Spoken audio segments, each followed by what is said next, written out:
இது என்ன action பிலிமா comedy பிலிமா killer film.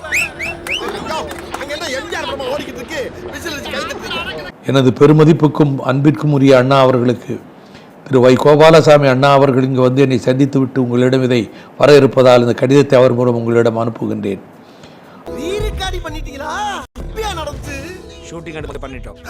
அவர் இங்கு வரும்போது உங்களிடம் சொல்லிவிட்டு அனுமதி பெற்றுத்தான் வந்திருப்பார் நினைத்தேன். ஆனால் அவரை சந்தித்து பேசிய பின்னரே தெரிந்தது அவர் உங்களிடம் சொல்லாமல் வந்துவிட்டார் என்பது. அவர் தமிழ் இனத்தின் மீது கொண்டுள்ள பற்றும் பாசமும் தான் அவரை இவ்வாறு செய்ய தூண்டியுள்ளது என்பதும், அதே நேரம் இச்சம்பவம் உங்களுக்கு சில சங்கடங்களை தோற்றுவித்திருக்கும் என்பதும் நான் நன்கு அறிவேன் அண்ணா.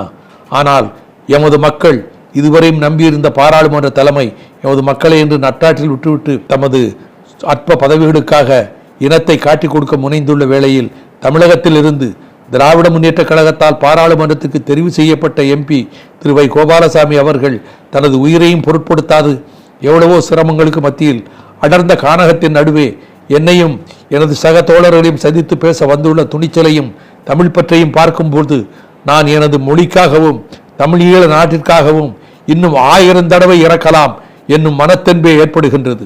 அதேவேளை இப்படிப்பட்ட உண்மையான தொண்டர்களை கொண்ட உங்கள் தலைமையில் மீதும் ஒரு பெரும் மதிப்பு உண்டாகிறது. அவர் இங்கு வரும்போதும் கடலில் சுண்டி குளத்தில் வைத்து அவர் வந்த விசைப்படகளின் மீது இந்திய இராணுவத்தால் துப்பாக்கி பிரயோகம் செய்யப்பட்டது.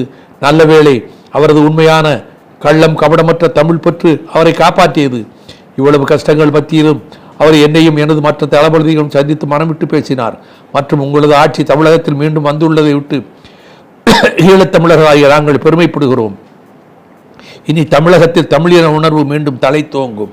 எம்மை பொறுத்தவரை நாம் எந்த லட்சியத்திற்காக ஆயுதமேந்தி போராடினோமோ அந்த லட்சியத்தில் வென்று வாழ்வோம், அல்லது அந்த லட்சியத்திற்காக சந்தோஷத்துடன் மடிவோம். இன்று இந்த இந்திய ஆக்கிரமிப்பு இராணுவத்தின் நடவடிக்கையால் எமது நாடு சுடுகாடாகி கொண்டிருக்கிறது. இதனை தமிழகத்தின் கவனத்திற்கும் இந்தியாவில் உள்ள எதிர்க்கட்சிகளின் கவனத்திற்கும் கொண்டு வர வேண்டிய காலம் வந்துவிட்டது. அதனை நீங்களும் உங்கள் அமைப்பும் தான் செய்ய வேண்டும் அண்ணா. நிச்சயம் எமது மக்கள் மீது கட்டவிழ்த்து விடப்பட்டுள்ள இந்திய ஆக்கிரமிப்பாளர்களின் துரோகத்தனத்தை நீங்கள் தமிழகத்தின் கவனத்திற்கு கொண்டு வர உதவுவீர்கள் என்று நாம் நம்புகிறோம்.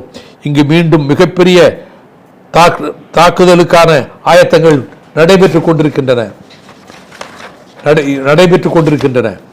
இந்த அபாய சூழ்நிலையில் கருதித்தான் கோபாலசாமி அண்ணனை இந்த முற்றுகை வளையத்திலிருந்து மிகுந்த கவலையுடன் தமிழ்நாட்டிற்கு திரும்ப அனுப்பி வைத்து விட்டேன். அவர் இங்குள்ள எமது உண்மை நிலைமையை உங்களுக்கு நேரில் தெரிவிப்பார். இப்படிக்கு தங்கள் நலனை என்றும் விரும்பும் வே. பிரபாகர்.